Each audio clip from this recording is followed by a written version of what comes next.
The distant hum of the starship Erebus vibrated through the docking bay as I, Captain Elias Grant, completed the last of my routine trade inspections.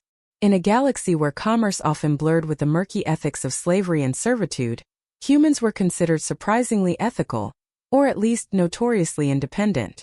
The client had been an Orion trader, a species renowned for their expansive trade networks, especially in rare materials and, less publicly discussed, the acquisition of alien slaves for labor and exotic entertainment. When the trader approached me, I expected another deal that would cost me a fortune.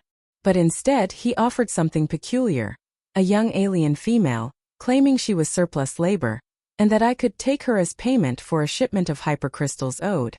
She stood at the edge of the docking bay, hands folded behind her back, eyes downcast.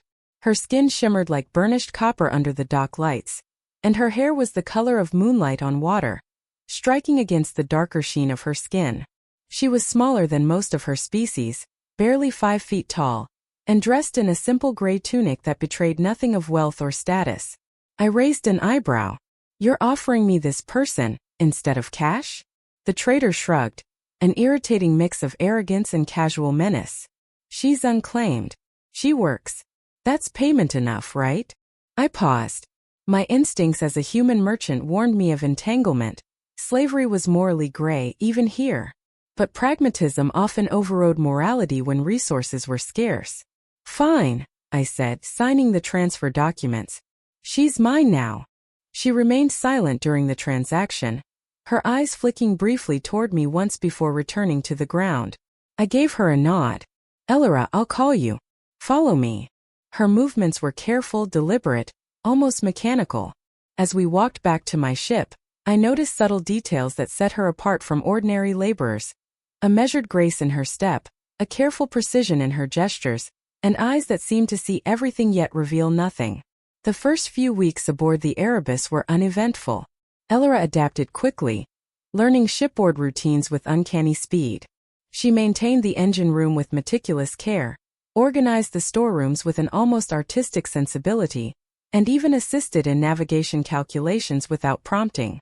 One evening, as I watched her arrange supplies in the lower hold, I asked casually, "Elora, where are you from?" Her head tilted slightly. "Nowhere of importance." I smiled a little amused. "No family? No home world?" Her eyes met mine briefly, sharp and calculating. "I have a home, yes, but it is not relevant to my current status." Curiosity gnawed at me, but I let it slide. Slaves rarely spoke freely of their origins. Still, there was something about her that didn't add up. Her intelligence, her composure, the effortless authority that seemed to radiate from her despite her supposed status as a lowly laborer. A month into our voyage, a distress signal blinked on the ship's console. It was faint, barely distinguishable from cosmic background noise, but it carried the unmistakable signatures of a royal vessel, the emissive codes of the Amaranthan dynasty. I debated ignoring it.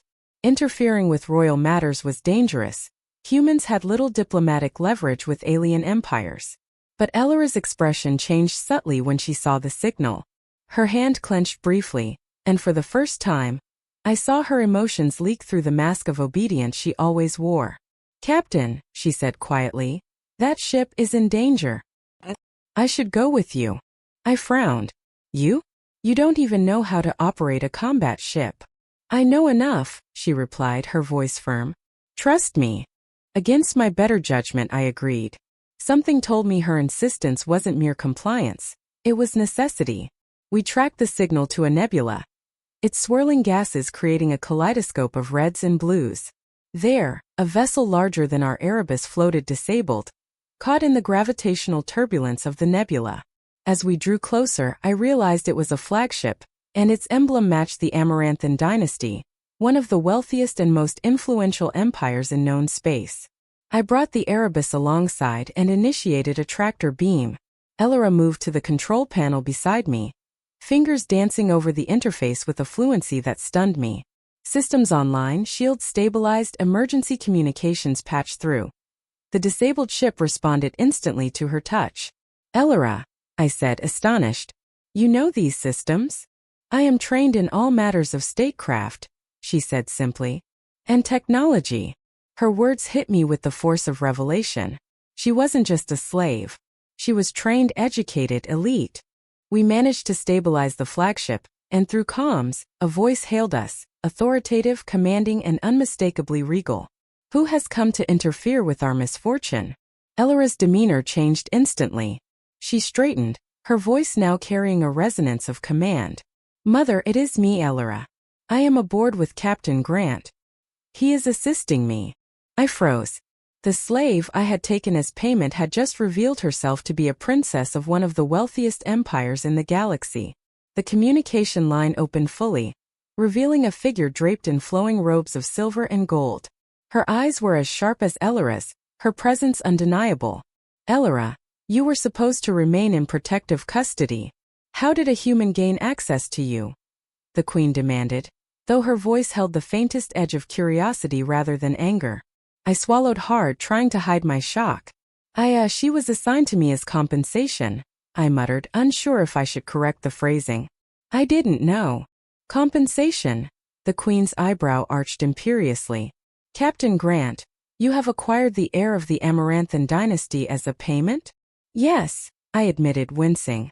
Ellora stepped forward, interrupting. "Mother, this human is trustworthy. He saved me from a life in chains on a distant trading post. He acted honorably and without hesitation." The Queen's expression softened, then shifted to a mix of amusement and intrigue. "Is that so?" she said. "Very well. Captain Grant, you have my gratitude. And, perhaps a reward beyond your imagination." What followed was nothing short of extraordinary. Ellora explained her situation. She had been traveling incognito to gather intelligence about dissident factions within her empire. The Orion trader had captured her during a covert mission, intending to sell her to the highest bidder. I had unwittingly rescued a royal heiress. The Queen personally oversaw the legal formalities. By galactic law, I could have been charged with unauthorized custodianship of a royal, but Ellora's testimony ensured I was celebrated instead. Rewards arrived. Precious metals, rare artifacts, and political favors that would secure my ventures for years to come. But more importantly, Ellora remained with me. Not as a slave, but as an equal, a trusted partner in exploration and diplomacy. Over the following months, we traveled together across uncharted star systems. Ellora's knowledge and diplomacy opened doors I hadn't even known existed. She taught me the nuances of interstellar law, the subtle art of negotiation between empires, and the complexity of alien cultures. She even showed me her world. A planet of towering crystal spires, cities floating in the upper atmosphere, and technology so advanced it seemed like magic. Through it all, I came to respect her not as a princess, not as a treasure, but as a person resilient, brilliant, and endlessly fascinating. And as we navigated the complexities of interstellar politics together, I realized that the galaxy was no longer just a place of trade and profit. It was a place of adventure, friendship, and perhaps something deeper. One evening, as we watched twin suns set over the crystalline mountains of her homeworld, Ellora turned to me, a rare smile on her face. "You know," she said softly, "most humans would have kept me as a slave or worse, handed me back to those who captured me. You did not. You saw me as something more." I shrugged, trying to appear nonchalant. "I just treated you like a person. Seems like the logical choice." Her eyes gleamed with a mixture of amusement and affection. "The logical choice, perhaps. But in doing so, you have earned a place not just in my life, but in the history of my empire. Captain Grant, you have done what many could not." And in that moment, I realized that the galaxy had a strange way of rewarding those who acted with integrity, courage, and a willingness to see beyond appearances. What began as a simple transaction, accepting a slave as payment, had transformed into an alliance, a friendship, and the promise of adventures I could never have imagined. Ellora was no longer my possession.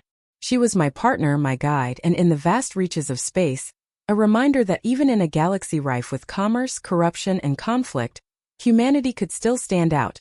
Not for power, nor for wealth, but for decency. And as the twin suns dipped below the horizon, casting a golden glow over a world I had once thought unreachable, I knew one thing with certainty. The galaxy would never be the same for either of us.